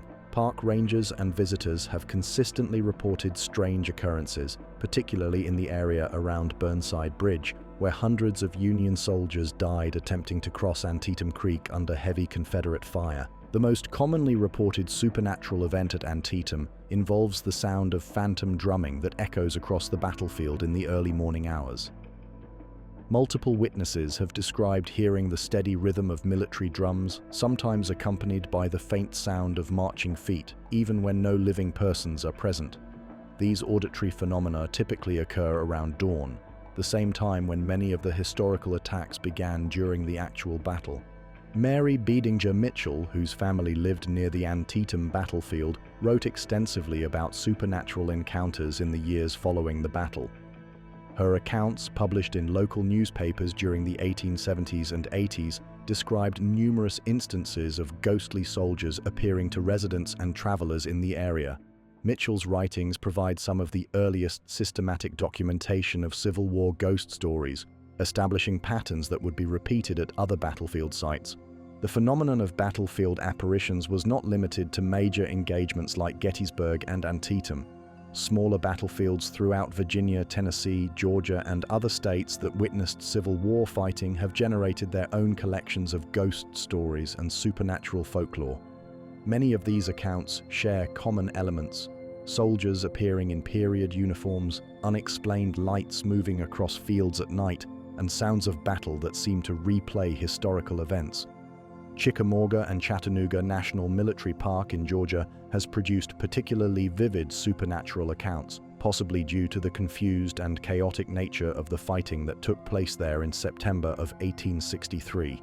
The dense woods and rough terrain of the Chickamauga battlefield created conditions where soldiers often became separated from their units and lost in the wilderness. Some visitors claim to encounter ghostly figures who appear to be still searching for their way back to their regiments. One of the most persistent Chickamauga ghost stories involves a Confederate soldier known locally as Old Green Eyes, due to the eerie green glow that witnesses report seeing where his eyes should be. This apparition allegedly appears to hikers and park visitors in the dense woods near Snodgrass Hill, sometimes approaching close enough to touch before vanishing. The consistency of these reports over many decades has made Old Green Eyes one of the most famous Civil War battlefield ghosts. The psychological dimensions of Civil War ghost stories deserve careful consideration alongside their supernatural aspects. The trauma experienced by soldiers during the conflict was unprecedented in American experience, creating what modern medicine would recognize as widespread post-traumatic stress disorder. Veterans returning home often suffered from what was then called soldier's heart or irritable heart syndrome, conditions that included symptoms we now associate with psychological trauma. These traumatic experiences may have predisposed Civil War veterans to interpret ambiguous sensory experiences as supernatural encounters. A veteran suffering from what we now understand as PTSD might be more likely to perceive normal sounds or shadows as reminders of battlefield experiences, potentially leading to reports of ghostly soldiers or phantom battles. This psychological explanation does not necessarily invalidate all supernatural claims, but it provides important context for understanding how such stories might originate and spread. The cultural context of 19th century America also influenced how Civil War supernatural experiences were interpreted and shared. The mid-1800s marked the height of the spiritualist movement in America, with widespread belief in the possibility of communication between the living and the dead. Seances, spirit photography, and mediumistic practices were popular throughout the country, creating a cultural framework that made ghost stories seem plausible rather than ridiculous. Many Civil War families had lost loved ones whose bodies were never recovered or properly identified, leaving them without the closure that traditional burial and mourning rituals provided.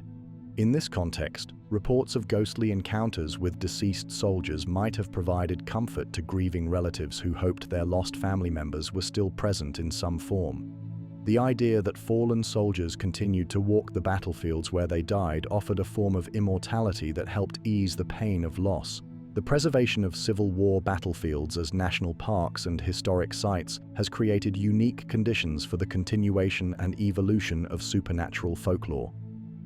Unlike many historical locations that have been developed or altered over time, major Civil War battlefields have been maintained in something approaching their original condition, preserving the physical environment where traumatic events occurred. This preservation effort, while historically valuable, may also contribute to the persistence of supernatural reports. Visitors to these sites are encouraged to imagine the historical events that took place there, creating a psychological state that might be conducive to unusual perceptual experiences. The combination of historical knowledge, emotional engagement, and preserved environment creates conditions where the boundary between past and present might seem particularly thin. Modern paranormal investigators have applied various technological approaches to documenting supernatural activity at Civil War battlefields. Electronic equipment designed to detect temperature variations, electromagnetic fields, and unusual sounds has been used extensively at sites like Gettysburg and Antietam. While these investigations have produced intriguing results, including unexplained audio recordings and photographic anomalies, the scientific interpretation of such evidence remains highly controversial. The advent of digital photography and audio recording has led to an explosion of alleged supernatural documentation from Civil War battlefields. Visitors regularly report capturing images of ghostly figures, mysterious orbs of light, and other anomalous phenomena. However, most of these images can be explained by natural causes such as camera malfunctions, light reflections, moisture in the air, or digital artifacts created by electronic processing. More compelling are the consistent patterns that emerge from eyewitness accounts across different battlefields and time periods. Many reports describe similar types of encounters: soldiers in period uniforms who appear solid and real until they suddenly vanish, battlefield sounds that occur at historically significant times and locations, and sensations of being watched or followed in areas where heavy fighting took place. These consistent patterns suggest that something is occurring at Civil War battlefields that transcends simple imagination or misperception. Whether this something is genuinely supernatural or represents some other phenomenon, such as collective memory manifested through psychological processes, remains an open question that continues to fascinate researchers and visitors alike. The role of electromagnetic fields in supernatural experiences has become a particular focus of modern paranormal research. Some investigators theorized that the massive amounts of iron used in Civil War weapons and equipment, combined with the electrical activity generated by gunpowder explosions and large concentrations of human activity, might have created unusual electromagnetic conditions that persist in some form today. This electromagnetic theory suggests that sensitive individuals might be able to perceive these residual fields as ghostly encounters or supernatural phenomena. While scientifically speculative, this approach attempts to bridge the gap between supernatural claims and natural explanations, offering a framework for understanding how battlefield ghosts might exist without violating known physical laws. The Civil War ghost phenomenon has had significant cultural and economic impacts on the communities surrounding major battlefields. Ghost tours, paranormal investigations, and supernatural-themed events have become important sources of tourism revenue for towns like Gettysburg, providing economic incentives for the preservation and promotion of supernatural folklore. This commercialization of Civil War ghost stories raises questions about the relationship between historical memory and entertainment. While supernatural tourism helps fund battlefield preservation and education, it also risks trivializing the genuine historical trauma that occurred at these sites.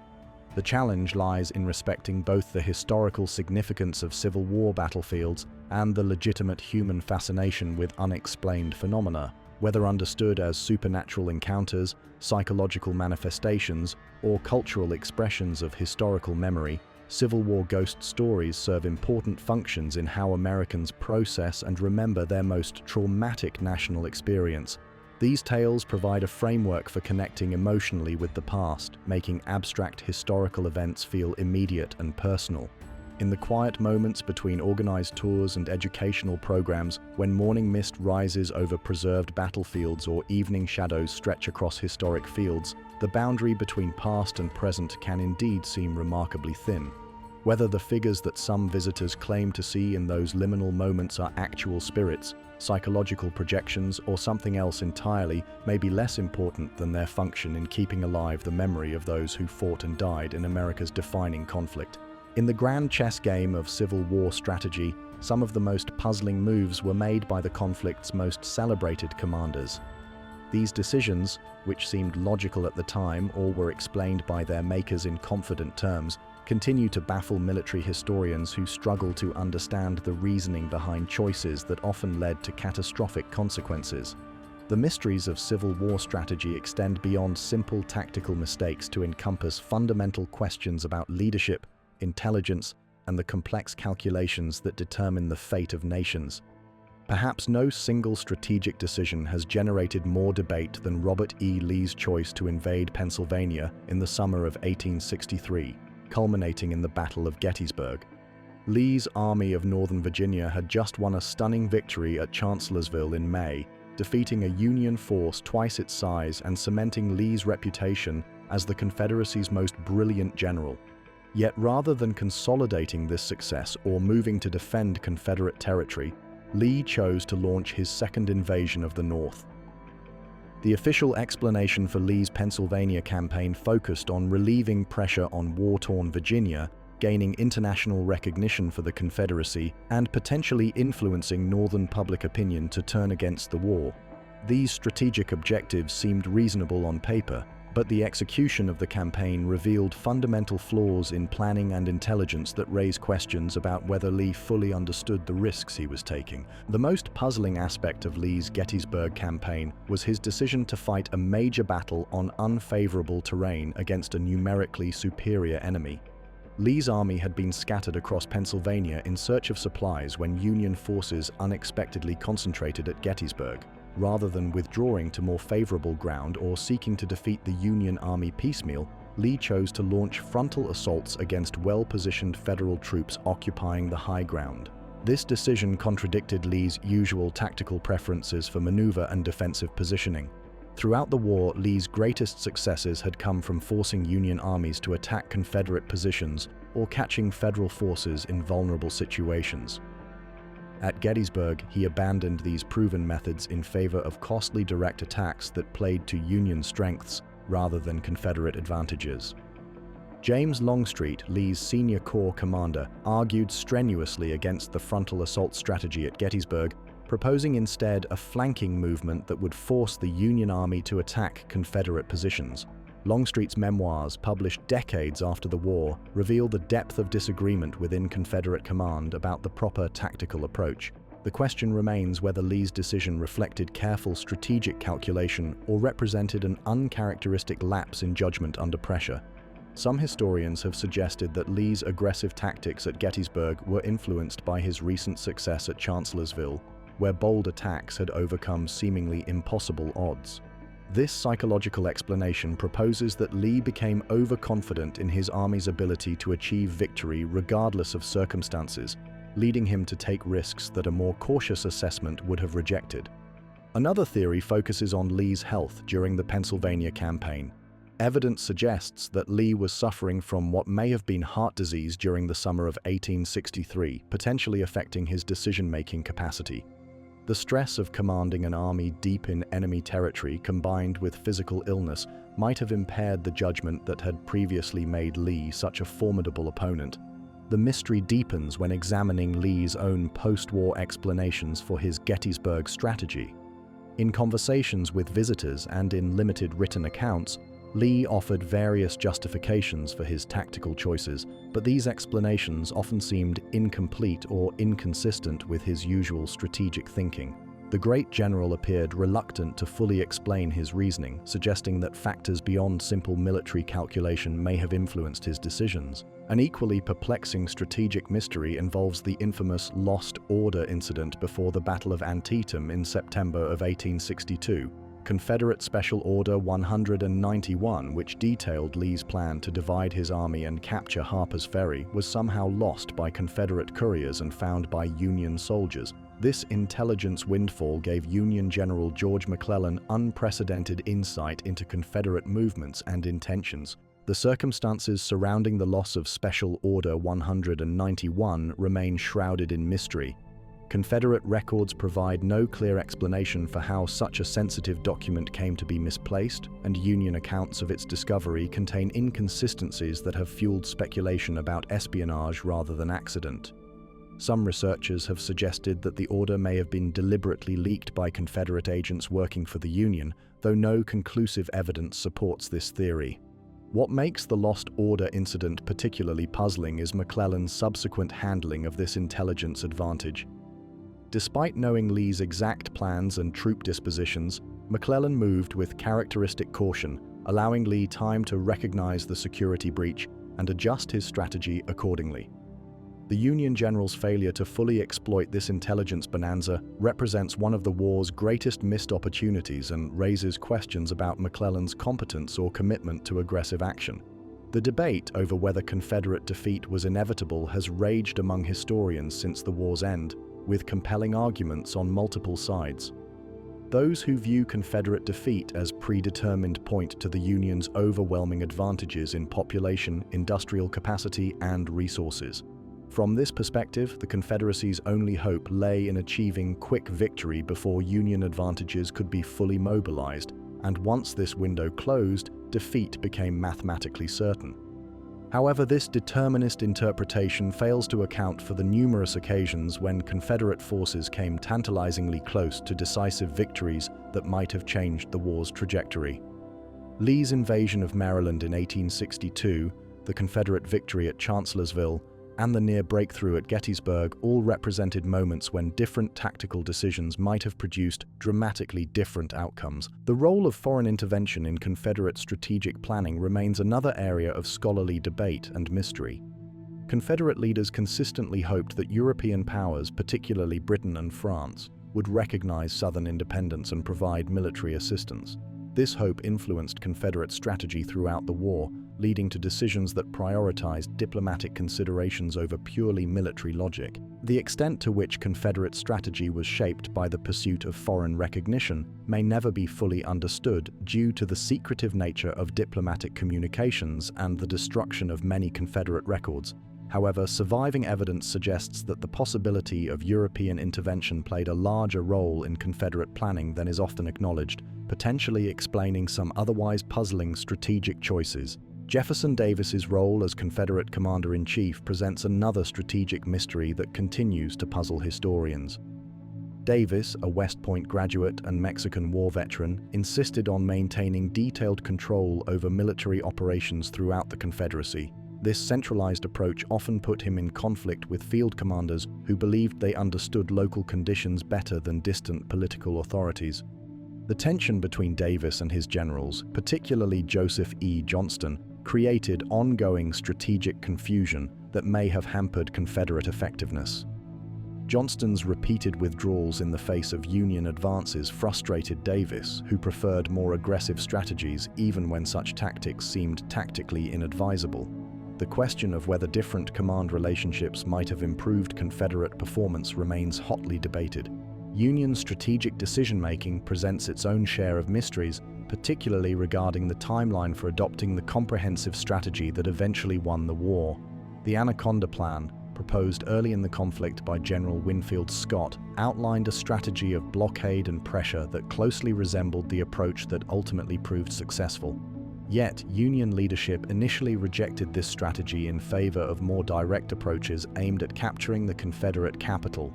The evolution of Union strategy from these early attempts at quick victory to the sustained total war approach of 1864 and 1865 reflects a learning process that was neither smooth nor inevitable. Key decisions about targeting Confederate infrastructure, implementing blockades, and coordinating multiple theaters of operation emerged gradually rather than from comprehensive initial planning. Ulysses Grant's promotion to General-in-Chief in March of 1864 marked a crucial turning point in Union strategy, but questions remain about whether Grant's approach represented genuine strategic innovation or simply the application of superior resources to wear down Confederate resistance.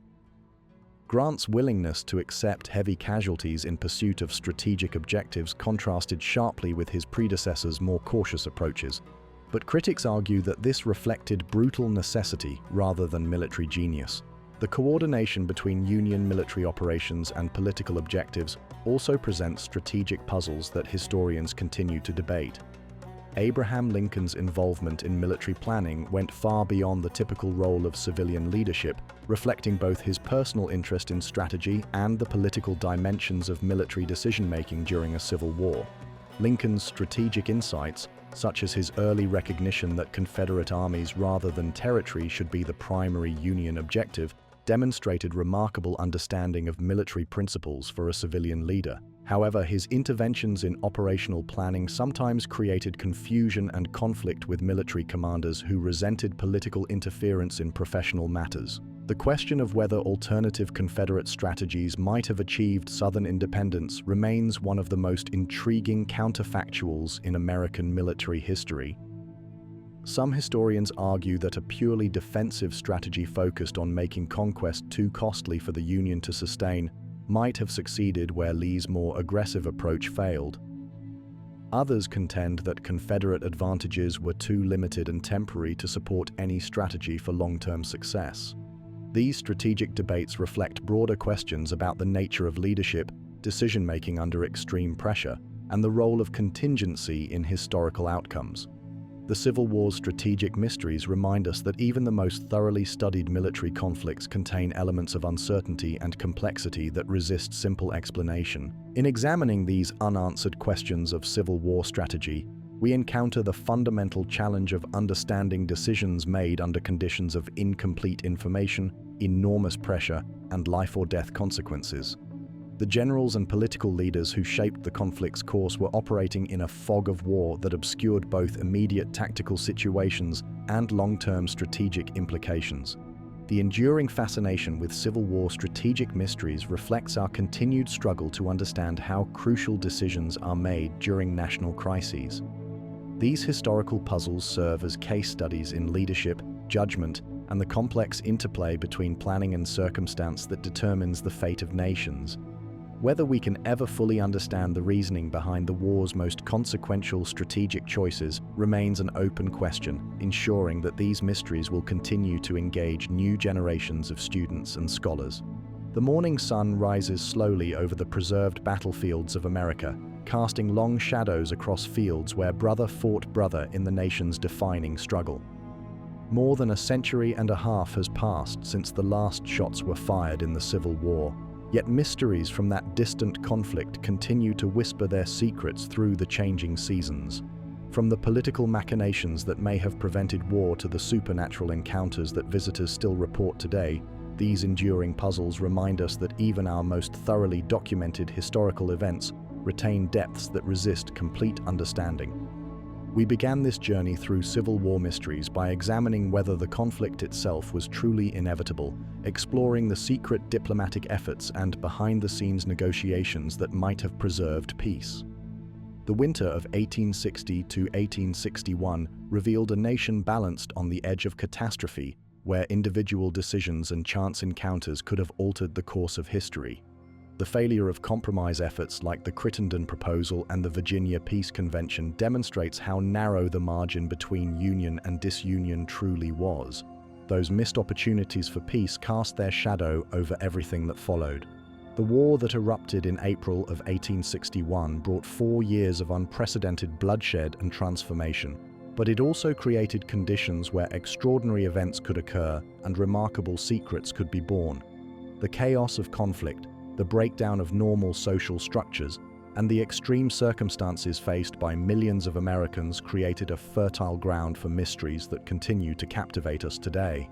The legend of the lost Confederate gold represents perhaps the most tangible of these mysteries, a treasure worth millions that vanished into the confusion of a collapsing nation. The flight of Jefferson Davis and his government from Richmond through the Carolinas to Georgia created a trail of missing wealth that has inspired countless treasure hunters and sparked numerous theories about hidden caches buried throughout the South. Whether substantial amounts of Confederate gold remain hidden beneath Southern soil or were spirited away by fleeing officials may never be definitively resolved, but the search continues to draw new generations of seekers hoping to solve one of America's greatest treasure mysteries. Even more haunting are the soldiers who simply vanished from Civil War battlefields, disappearing without trace from places like Shiloh, Gettysburg, and Chickamauga. These battlefield disappearances challenge our understanding of what was possible in the chaos of 19th century warfare. While some cases can be explained by the confusion of battle, poor record-keeping, or environmental factors, others remain genuinely puzzling. The image of entire companies marching into morning fog and never emerging, or soldiers walking away from battle as if in a trance, suggests that the extreme trauma of Civil War combat may have produced phenomena that we still struggle to comprehend. The secret world of Civil War codes and ciphers reveals another dimension of mystery, where crucial information was hidden in plain sight, and enemy secrets were pursued with mathematical precision. The sophisticated encryption systems developed by both Union and Confederate forces demonstrate that the Civil War was fought not only with guns and cavalry, but with intelligence and counterintelligence operations that shaped the conflict's outcome. The cipher messages that remain unbroken today represent lost secrets that might illuminate everything from military strategy to personal relationships among Civil War figures. Perhaps most remarkably, the phenomenon known as angel's glow shows how modern science can illuminate historical mysteries that once seemed supernatural. The bioluminescent bacteria that caused wounded soldiers' injuries to glow with healing light at Shiloh demonstrates that nature itself played unexpected roles in the Civil War drama. This scientific explanation for what appeared to be miraculous healing reminds us that the natural world contains wonders that can seem magical until we develop the knowledge to understand them. Abraham Lincoln's prophetic dreams add a psychological dimension to Civil War mysteries, raising questions about the nature of consciousness, intuition, and the possibility of supernatural insight. Whether Lincoln's visions of his own death represented genuine prophecy or remarkable psychological intuition, they illustrate the complex relationship between rational leadership and mystical experience that characterized much 19th century thinking. The president who guided the nation through its greatest crisis using logic and law also found himself confronting mysteries of consciousness that defied easy explanation. The persistent theories about John Wilkes Booth's possible escape reflect our ongoing struggle to understand one of American history's most traumatic events. The discrepancies in official accounts and the numerous reported sightings of the assassin in later years demonstrate how even the most thoroughly investigated historical events can contain gaps that leave room for speculation and doubt. Whether Booth actually died at the Garrett farm or somehow escaped to live under an assumed identity, the controversy surrounding his fate shows how historical uncertainties can take on lives of their own. The rich tradition of Civil War ghost stories represents a different kind of mystery, one that blends historical memory with supernatural folklore to create enduring legends about restless spirits and unfinished business. The reported encounters with ghostly soldiers at battlefields like Gettysburg and Antietam reflect both the traumatic intensity of these historical events and our continued fascination with the possibility that the past might intrude upon the present in unexpected ways. The strategic mysteries of the Civil War, from Lee's puzzling decision to fight at Gettysburg to the mysterious loss of Confederate Special Order 191, remind us that even the most celebrated military leaders made decisions that continue to baffle historians. These strategic puzzles illustrate the complexity of decision-making under extreme pressure and the role of chance, miscommunication, and human error in shaping historical outcomes. What unites all these diverse mysteries is their connection to a conflict that touched every aspect of American life and created conditions where the extraordinary could become commonplace. The Civil War was a time when normal rules seemed suspended, when individual actions could have enormous consequences, and when the line between the possible and impossible became blurred. In such circumstances, it seems almost inevitable that mysteries would be born and legends would take root. The endurance of these mysteries also reflects something fundamental about how we remember and process traumatic historical events. The Civil War was too large, too complex, and too painful to be completely understood through conventional historical narratives alone. The mysteries that surround it provide alternative ways of engaging with this difficult past, allowing us to explore emotional and psychological dimensions that formal history sometimes struggles to capture. Modern technology has allowed us to investigate some Civil War mysteries with unprecedented precision. Archaeological surveys have located previously unknown burial sites, computer analysis has attempted to crack Confederate codes, and forensic science has examined disputed remains. Yet for every mystery that science has solved, new questions seem to emerge, suggesting that our relationship with the Civil War past will continue to evolve as our knowledge and methods advance. The preservation of Civil War battlefields as national parks and historic sites has created unique opportunities to encounter these mysteries firsthand. Visitors to places like Gettysburg, Antietam, and Shiloh can walk the same ground where historical dramas unfolded and mysteries were born. Whether they experience ghostly encounters, contemplate buried treasure, or simply reflect on the human cost of national division, these preserved landscapes provide tangible connections to events that might otherwise seem distant and abstract. The commercial and cultural dimensions of Civil War mysteries also deserve recognition. Ghost tours, treasure hunting expeditions, and paranormal investigations have become significant sources of tourism revenue for communities near major battlefields. While this commercialization sometimes risks trivializing serious historical trauma, it also helps fund preservation efforts and maintains public interest in Civil War history.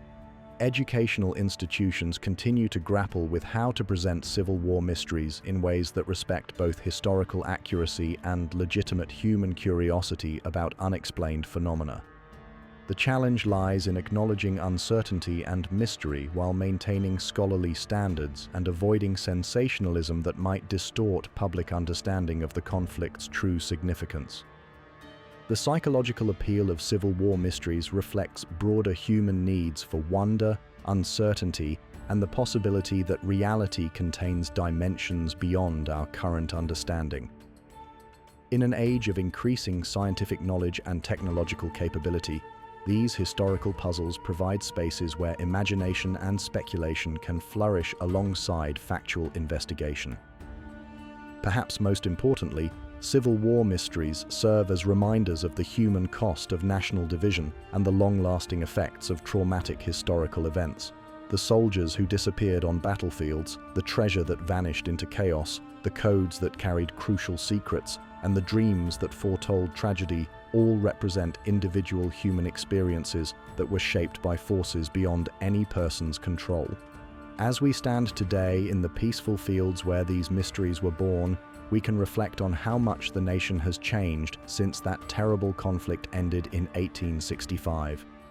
The America that emerged from the Civil War was fundamentally different from the one that had entered it, transformed by suffering, loss, and the hard-won preservation of the Union.